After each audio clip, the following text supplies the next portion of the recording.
Let us introduce our next speaker. He is a co-author of recent research that estimated the levels of adverse childhood experiences, or ACEs, experienced by New Zealand children. His study looked at how ACEs affect school readiness and whether there are protective factors for high-risk children. Family, please put your hands together and welcome from the Centre for Social Data Analytics at the Auckland University of Technology, Mr. Matt Walsh. Thank you, Matt.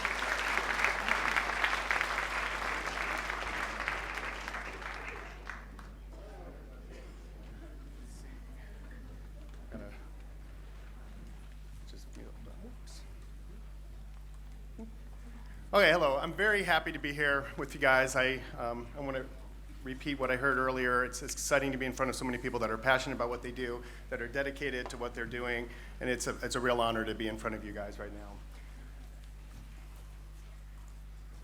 So a little bit of background about myself. You can probably hear I'm from America. I've been here about a year and a half, and I've been at AUT at the Center for Social Data Analytics. And there, we're really mostly focused on child welfare outcomes and how we best can predict them and have supports for work with agencies to figure out the best way to provide the services. Before coming here to AUT, I was at the Department of Children and Families in Wisconsin, where we also had the home visiting program that was in Wisconsin that we were in charge of, and that I worked on the analytics for that group. So, like I said, it's super exciting to be in front of you guys. It's also exciting to kind of show the work that we do here in AUT, because without you guys, without buy-in from what we're doing, none of that really means anything. So hopefully I can show my excitement for what we're doing, and you can also see some sort of connection to what we're doing with how that you can bring that into what you're working on. So as a brief overview, there's a lot of ways of measuring bad things happening to children. I could make Brian run around and ask everybody, and everybody would have a different definition. The one that I'm using here is ACEs. So just as a show of hands, how many people are familiar with ACEs? Great, so about half the room. These are a series of outcomes that have about 30 years studied, about maybe 25 years, started in California. So I'm going to go over a brief overview of those, then also really talk about how we measured here in New Zealand, how we measured ACEs, and also how we predict ACEs. So there's a lot of information we know about people when they're born, and there's a way to kind of risk stratify people and say these people are at the highest risk, so I'll talk a little bit about that. Then I really want to say, okay, well, just as we talked before, poverty doesn't cause these bad outcomes. So just looking at people that have low income, you'll find some people that are doing better than others. Same here. Well, we can predict people that are at high risk of having ACEs, but there's still a lot of these children that are doing much better than we're expecting. And finally, starting a conversation with the people that are actually doing the work, the professionals in this room, to say how could we use this to actually have a tool that might allow us to find the strengths of each family that we're working with. Before I can get into that, I need to talk about the Growing Up in New Zealand study. Again, hands for people who've heard of GWINS and Growing Up in New Zealand. So about the same, or different people, I can't tell who it is, but about a half again. So Growing Up in New Zealand is a cohort of about 6,000 children that are about 10 years old right now, and they were all enrolled here in Auckland in the 2 DHBs south of Auckland.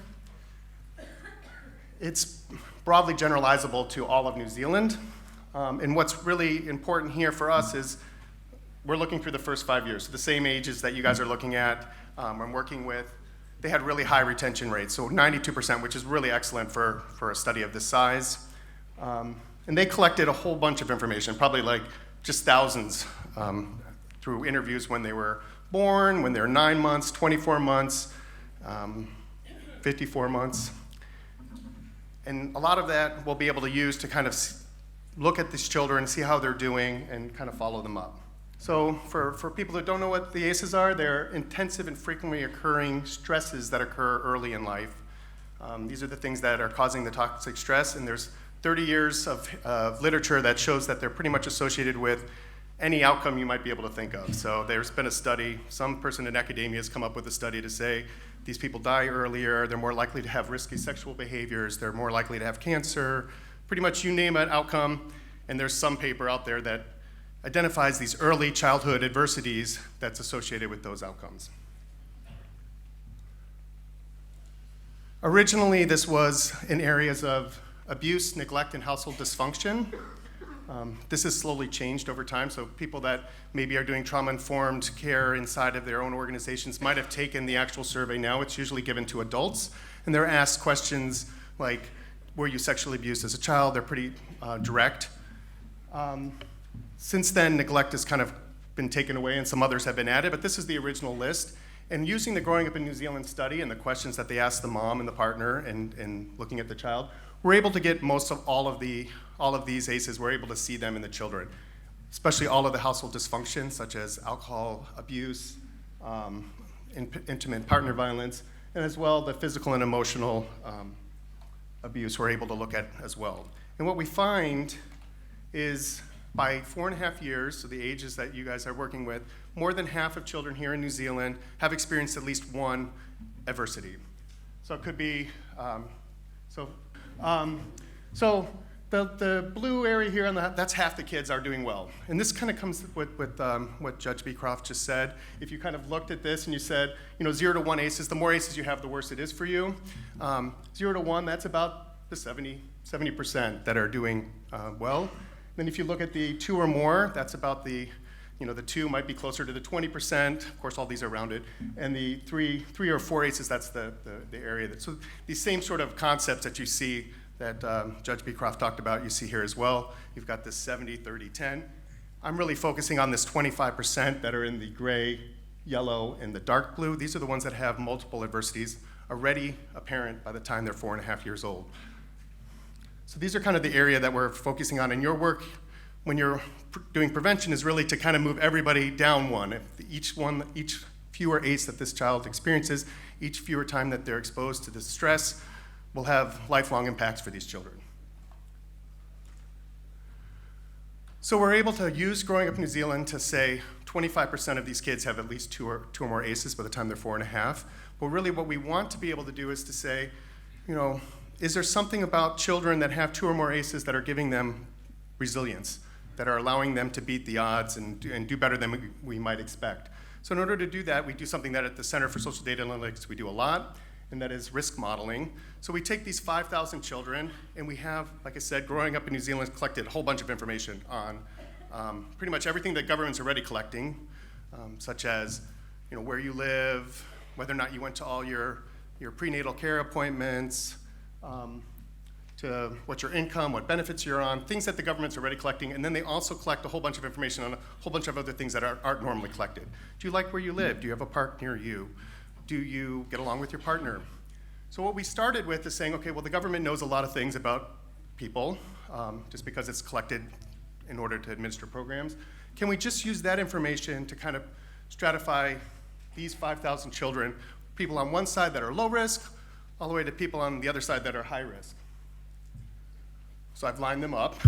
So over here on the far side, you'd have people that would be at the low risk, and people on the other side at the high risk, again, using just data that is normally collected. I mean, Growing Up in New Zealand collected the data, but it's stuff that the government already knows usually about everybody as well.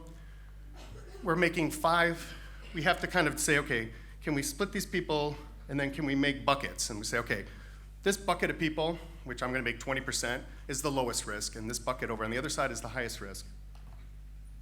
So if we're able to do that, we would see, since the whole population of all the kids, the 1.2 million kids, since 25% of them have 2 or more ACEs, we would expect, if the model wasn't good at all, that every single one of these buckets, if you looked at every bucket, there'd be 25% of the kids would have 2 or more ACEs. So really the question to see if we can create a good model or not is to see, is it not 25%? So can we get, hopefully if we watch these people, if we have a good model, look at the people that are low risk, we'll see that they have less than, the people on the low risk have way less than 25%, and the people on the high risk are higher than 25. And what we find for this model, just using information that the government already normally collects on people, we can create 5 buckets of kids. One, that's the lowest risk. They have about 6% of those kids had 2 or more ACEs, and the highest bucket is those that have 52%. Now this isn't unexpected. You guys are working with these people every day. You are working with the high-risk people. They're the ones that are referring into the program or getting referred into your program. So it's not unknown. I mean, you know that the children that you're working with have adversities and they are experiencing these adversities. So we really want to just focus on, for what I'm going to talk about going forward, just on this high-risk bucket. So we were able to count how many ACEs all the children have. We're also able to, using information we know at the time that the child's born, we're able to create a bucket of what we say is the highest risk. And we're able to kind of follow those kids up and say, by the time they're 4.5, so right before entering primary school, that more than half of these children have faced 2 or more adversities, ACEs that are going on. So focusing on this group again, as you know, every family you go to, even if they have adversities, not all of them, or you know that you have a high risk. Just because they're high risk, you don't automatically assume they have adversities. You go to them and when you have your conversations with them, you can determine actually how many each one's had. So even though everybody's here in this bucket we've created as high risk, not everybody has multiple ACEs. And in fact, if you are actually then to follow those people up that we decided were high risk at the very beginning, we follow them up, we find that 19% of the children that we thought, based on income, the information that we said, these risk factors that seem to be affecting children, we find that 19% of the children that we thought would be high risk really have no adversities. And it's really these children that we want to focus on. And that's the strength of growing up in New Zealand. It's collected so much additional information about each of these families that can we see what is it about these 20% of children that we would expect based on where they live and whether or not they were using health resources that we were expecting people to use. What is it about these 20%? So again, if you think we started about 5,000 kids, we put them into buckets. We got about 1,000 kids in each bucket. We got about 200 kids that we were expecting would have a lot of adverse childhood experiences that ended up having 0. And we really want to focus on these children. So we're looking for protective factors. Again, Growing Up in New Zealand collected data hours and hours. They just got funded again for the going forward to collect information going forward. I think right now the last surveys that have been released to researchers is when they're 7 years old. So what is it? The outcome is you've been deemed, fortunate or unfortunate, as being in a high-risk group. We watch you, we follow you up, and 20% of you have no adversities. What is it about these children? What additional factors can we find from Growing Up in New Zealand that might say, hey, this is something that might be positive for these children. These are environments that these children are living in that is a good, positive thing going forward. So doing that, like I said, Growing Up in New Zealand collected a whole bunch of information. They collected, I'm not part of this study. Thanks to MSD funding secondary data analysis, I'm looking at the data that they collected. But this is based on how they value what they were collecting on addition. So you can see in this big green section here, about a third of it, they collected information on the community and the neighborhood. Things such as community connectiveness and social networks that they're involved with, and whether or not there's subjective and objective characteristics of the neighborhood. Those are things that are in this big section of green here, about 250 extra variables that we're looking at. Then there's things in the family finances, such as occupational related questions and characteristics of the home or the household that have to do with what they're paying for, like food, how they're spending their money, whether or not they have enough resources to purchase what they'd like.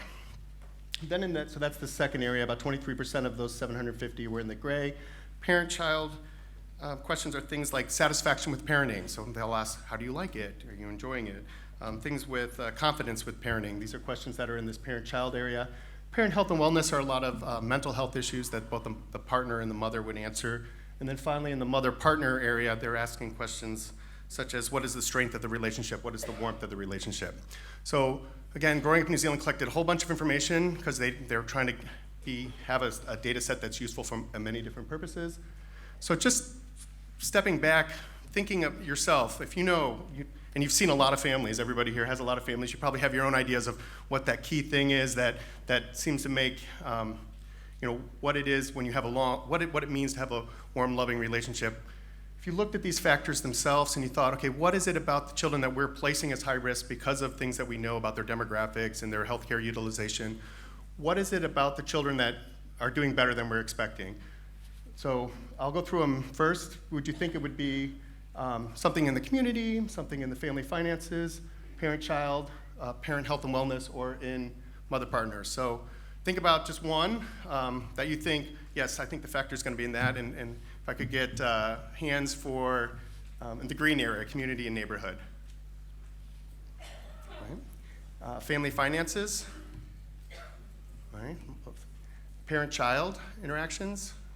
Right. Parent health and wellness. Right. And in the mother-partner relationship.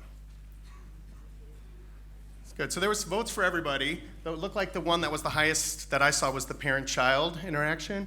And based on my experience with the Department of Children and Families, I would think that makes sense because that's where we put our resources usually. We're telling the providers and the social workers to go look at the family, watch the interactions that are happening between the parent and the child, and that's like the base and a required component. When I was first doing this work, when I first got the grant, or when the center first got the grant, and I was lucky enough to be on it, I thought for sure I was going to find it in community and the big green section that's here. One, because Growing Up New Zealand was collecting so many of these pieces of information, and two, it was just the thing that people were looking at. Do you have a park near you? Do you have green space? Are there trees near you? So if you said the blue or the orange, then you can give yourself a pat on the back. What we found, so we had the 750 factors. What we found when we looked at it was that 2/3 of the factors were in mother-partner relationship and in mother health and partner health. And this was, to me, again, surprising, because I was expecting one, based on knowing, at least in Wisconsin, and I know there's slightly different programs here, most of the programs are on this parent-child that we are able to offer, and also on the family finances. We're able to kind of tie and connect people to financial help. But those two did come out. There are some factors that were still associated with these children that did better than we were expecting. But to me, surprising, just based on what we offer to families, at least in what I know, what you guys are offering or able to offer, it's this mother partner and this mother health and wellness that seem to be really key to giving people that would otherwise be deemed high risk from their birth, that would give them protections going forward. So that, to me, we are able to kind of count the number of ACEs that we have. We're able to kind of look at who we think is highest risk, and we're able to find some areas and domains that seem to be inferring higher protection. And it's surprising, and it's just for you to think about your own programs and what are you able to offer? How are you able to connect with the families? What services are normally something that you connect with the families? And at least from my experiences, we don't have as many tools available to us in this parent-partner relationship. And in the Growing Up New Zealand, even if they're not cohabiting, most everybody has a partner, and they still are able to talk about the partner that they're having. So, and this wellness, and I know in Wisconsin we do look at the wellness, but it's usually just the mental health for the mother, and then we don't have the resources to kind of go any further. So, to me, the first finding that was surprising was, we really need to start working with providers like yourself to think, what are these programs? I know that there's pockets and programs that people know and that they're using to kind of talk about the parent-partner relationship and to talk about how do we increase the health and wellness of the mother and the partner, but it's something that needs to be tested and needs to keep moving forward. So what next? How can this be of a value? So it's exciting to me because, we get excited for small things in academia. But it has to be useful for you guys. I don't have money to offer you or T-shirts to wear, but I do have an idea of a tool that would really require partnerships with the professionals in this room, because without knowing how you would actually interact with this, we can't. It's not really very useful to anybody. So we were originally doing this work in Allegheny County. It's Pittsburgh in America, in Pennsylvania, and they were trying to create a model that gave, again, information that they know at the birth of the child, who's at highest risk, can they send a home visitor to the door, and then the home visitors were saying, okay, well, what do we say? We come to the door and we say, we have a model that says you're not going to do well. I mean, they don't know how to address that or what to do with that. So we started thinking with them, what is a potential way? How would you approach this family without saying, well, you've been marked with a badge of risk. So what we wanted to do is say, okay, we're going to use this information that we found from growing up in New Zealand. We're going to figure out what it is about these domains and kind of come up with a tool that helps the strengths-based conversation that you're having with families already. Helps to determine how do you approach this family so that it's a collaboration, and how do you facilitate the discussion of strengths and goals that this family might have. So as you might have noticed, I didn't give you any of the 35 questions that were shown to be protective. I will give you the 7 after we do a whole bunch of mumbo jumbo with the statistics. 7 questions come out that seem to be of highest importance, and they were in the 3 domains: the family finance domain, the mother-partner well-being, and in this parent-partner relationship. So I'm going to go through those 7 questions now. So the first one was in the family finances, and this is kind of based on what we were talking about a second ago, or the last talk. How do you describe your household financial situation now compared to 12 months ago? So as a no-brainer, people that are doing better now than they were doing 12 months ago, this is a protective factor for that child that ends up having less risk than we thought. I've got this street light coloration scheme, so green means a lot better. So if you answered a lot better, you're doing a lot better this year than last year, that's a protective factor for that family. Similar question, this is like a food security question. In the last 12 months, have you personally been forced to buy cheaper food so that you could pay for other things you need? So if you answered, again, no brainer to anybody in this room, if you answer no to that question, that's a good thing, because you're not making choices of what you should be paying for, exactly what the lady in the back was explaining with poverty. So these are 2 family finances. Don't focus, I like the questions themselves, but it's more the domains, and they're all kind of related to similar questions. So these are the 2 family finances questions that came out. In the mother health and wellness, we have, how often have you been angered because of things that were outside of your control? So if the mother answered never, almost never, that's great. That was if you're living in a household like with that, where the mother answers that, that's a protective factor for a family that otherwise we would have thought to be at high risk at their birth. Similarly, how often have you been upset because of things that happen unexpectedly? If you say never, almost never, another stress-related question, this would be a benefit for that child. So we now have 2 questions that are in the family finances. We have 2 questions that are in the health and wellness. And now we have the 3 that are in the parent-partner domain. So the first one is, in the time since your baby was born, to what extent is this following a source of stress? So we have, do you or your partner find it stressful when worrying about who does household chores? So again, this is getting at this sharing of duties in the household. How is it being shared between the mother and the partner?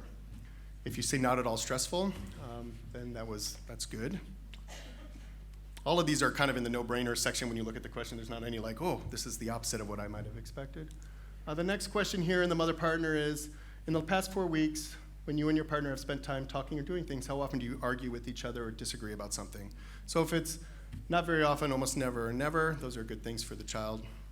And the final mother partner one is, how often do you dislike each other's ideas?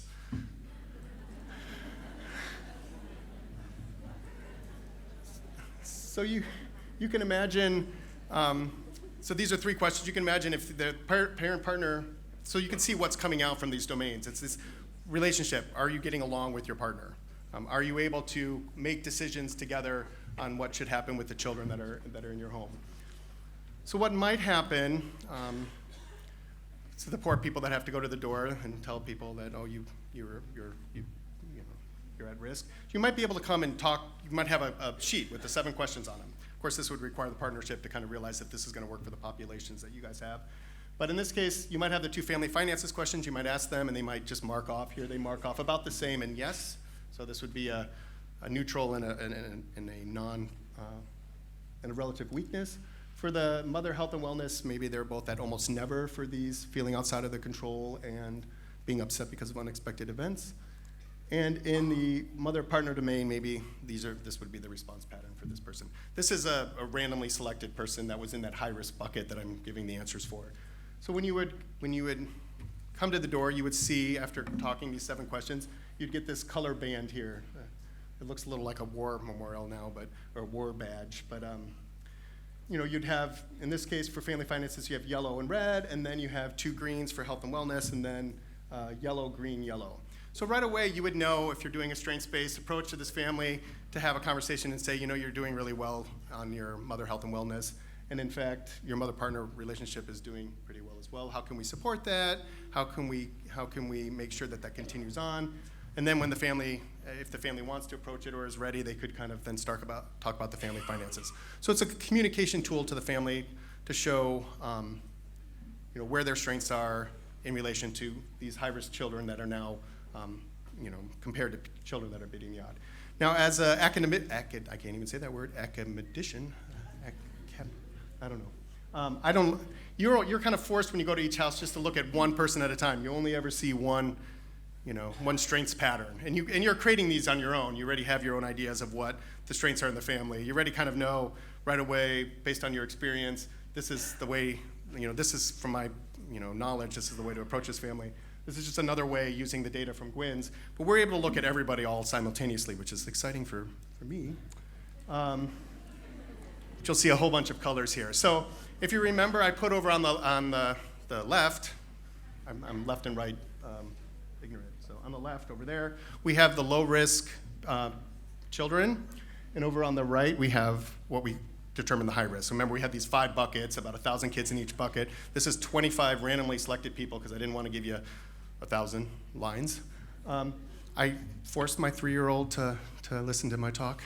And she said, there's more green on the side. So I was like, good. Phew, that's the take home here. If you are low risk and you're in the low risk bucket, you'll see there are more strengths on the side, and which is what you would expect. They should have more strengths for this. But I think more important, and this, I know we're always talking about strengths-based approaches, but to me, looking over at the high-risk kids, the fact that green came out in almost everybody is, to me, what I thought was the most interesting here. And in fact, if I took, I'm only showing you 25, but if I took all 1,000 of these kids and I looked at the 200 kids or all 1,000 kids that were at the highest risk, 91% just on these 7 questions have a strength somewhere. So to me, that's like the takeaway. Not only each one of these families, as you all know, they all have strengths. They all have strengths that you can build on. They all have coming at them from the advantage of, okay, you have tools. Let's work on those tools. And I think this sort of potential tool that we could develop together as a step forward, going from getting this into an academic journal to getting this to the point where this is something that is useful the way that you are thinking and the way that you're approaching families.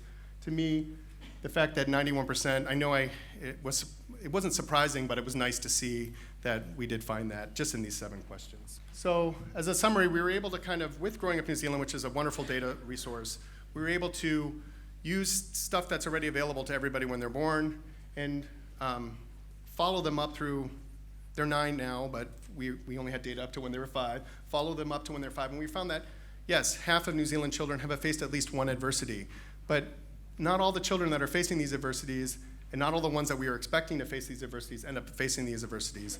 And so we were able to look at that and say, okay, what is it about these children that don't face adversities when we were expecting? And we really found, to me, what was surprising, some domains that we don't, at least in Wisconsin, and from when talking to a few Family Start professionals here as well, have as much resources to focus on, and that is this parent-partner relationship and continued health and wellness. I think that the parent-child still came through, and it is still something that is important, but to me this is a need for more areas of connection to kind of work on this, because it does take the larger community, and so kind of focusing not just on the one parent-child interaction, but larger areas seems to have been important.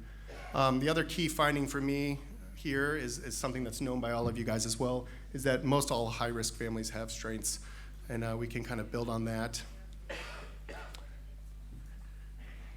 Yeah, and I think if we had more than 7, that would be more. And then, so finally, the next steps in this, this is just one study, Growing Up in New Zealand, which is great, but we really need to kind of test this in other studies as well, and really explore partnerships so that what we're finding in academia, which I said right that time, can be moved into practice with you guys here and the wonderful work that you guys are doing.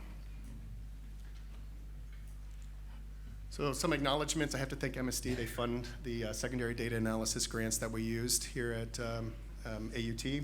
And also, this is the acknowledgement slides from Growing Up New Zealand, and they really want to make sure, since this is the area that the children are coming from, really thanking the children and their families for partaking in the Growing Up in New Zealand study. And of course, a study of that size requires a lot of funders, so thanking the funders for that as well.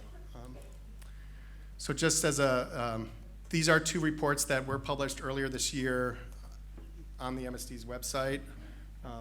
So if you want more information in how we measured ACEs, or how we investigated, we also kind of went through a whole side panel. Since it's perfect, they're 5 years old, they did a lot of school readiness tests. We did a lot of information about whether or not the ACEs were related to school readiness, which they are.